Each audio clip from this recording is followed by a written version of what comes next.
Hey, what's up, Tarot family?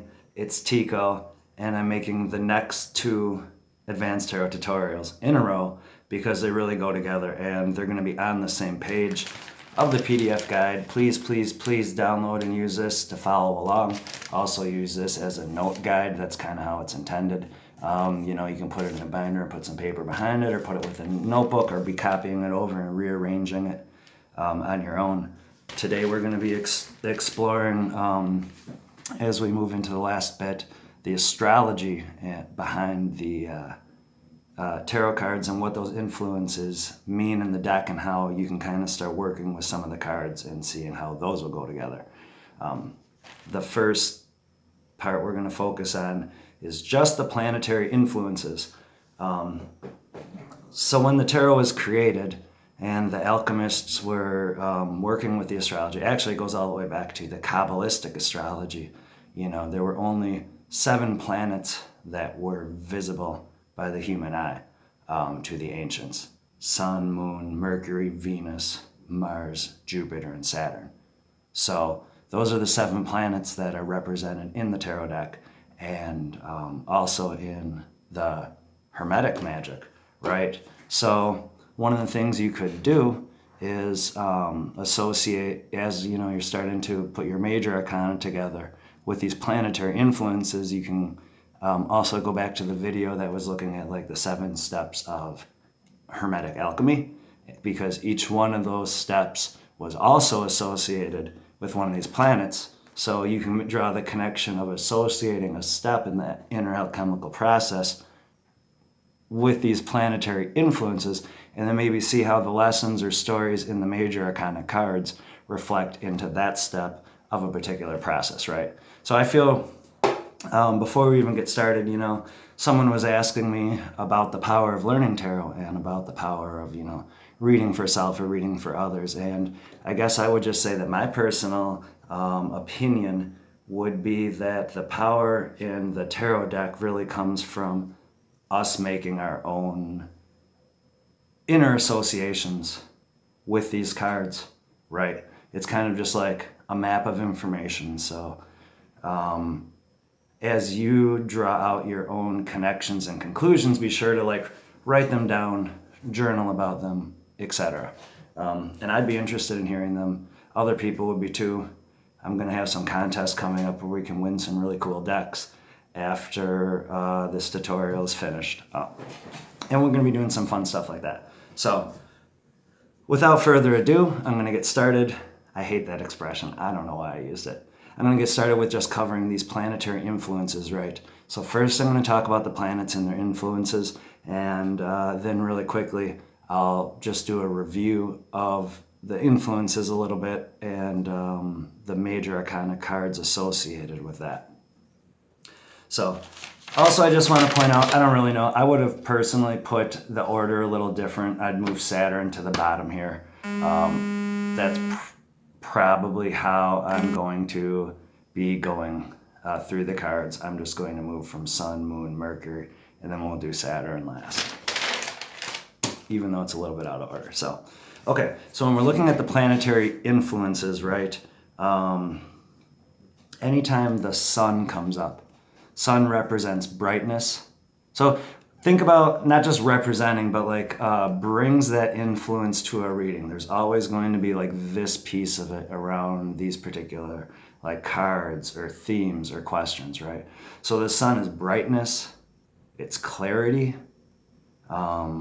growth, especially around spiritual growth or consciousness growth, because it represents the conscious mind and the way we see things. And the sun card also influences, has I guess you would say a divine influence, like divine intervention, divine governance of a situation. The moon's influence represents, or can influence the subconscious and unconscious minds, emotion, deep feeling. So this could also get to secret, our own inner world. And the moon also really influences psychic powers, in the sense of intuition or dreaming or even like astral projection, energy work, meditation, all those aspects, self-reflection, right? Phases, cycles, all those have to do with the influences of the moon. Mercury's influences are intelligence, its speed, agility, mental activity, so in that airplane, that mental thought. Communication, that's a huge one in the tarot deck. So even thinking about, this isn't even necessarily like a traditional association, but what's just popping into my head is, so many of the swords cards have to do with air, thought, movement, and communication. So even though those might not be a direct association, like this is something you can kind of start thinking about. Sure, Mercury might be behind or governing some of those, might have an influence, right? So also with Mercury, it's travel, like I said, movement, and taking in information like sensory input, all that, the mental processes have to do, they're influenced by Mercury. Venus's influences are love, pleasure, expressing ourselves, expressing affection, really expressing through art, music, poetry, dance. Venus is about enjoying it, enjoying beauty. The influences of Venus brings harmony, friendship, luxury versus self-discipline. So there can be like an abundance or an overabundance. One of the shadow sides maybe of Venus would be a lack of willpower. There isn't a lot of drive there. Venus is very much in the present and enjoying it. Okay. Mars. The planet Mars brings influences of forcefulness. It's kind of like a burst. That's that fire. So I always feel like all the fire cards are kind of governed by Mars a little bit, or not governed by, but have that little undertone, Mars spurs you into action. Mars influences your sex drive and your passion, both like passion for life and physical passion, especially like physical energy that'll show up a lot in a tarot reading. Mars influences boldness, turning your ideas into action. Some of the shadow sides of Mars would be that also influences conflict, tension, destruction, right? And we'll see that in a little bit when we review the association. So all that's influenced by Mars. Jupiter, the influences of Jupiter brings optimism, it's joy, another abundance and expansion, but usually this is like on the outer. I really look at this as like good luck. Jupiter brings luck, it brings health, it brings happiness, it brings new experiences. It's part of completing lessons and like just having new opportunities come up with us, breaking these old loops, right? Not in so much in a Saturn sense, but like Jupiter's just like firing. Sometimes I think some of the shadow side would be, it feels like can be like when life gets really chaotic or out of control, or like all this like great, wild, but also like overwhelming energy coming at us, right? That has a lot to do with Jupiter there. Good things come with almost no effort. It's brings blessings.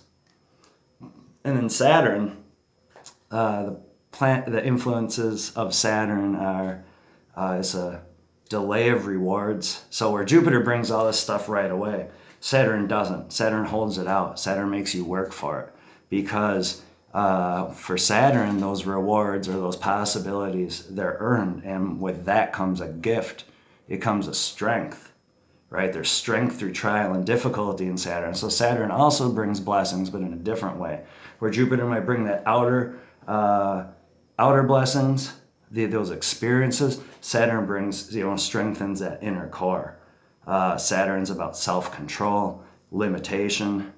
It brings patience, stability, realism. Saturn's influences are courage, integrity, and some of the shadow side of Saturn would be like loneliness, depression, and isolation.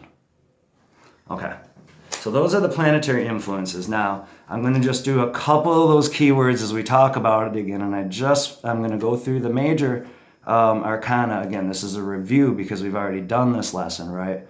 But just so you can kind of like let it seep in to see how these influences come into the card. So it's not necessarily their meanings, right? But they're behind these influences, right? So sun is represented by the sun card, right? We're talking about brightness, clarity, divine influence, right? On the spiritual path, growth.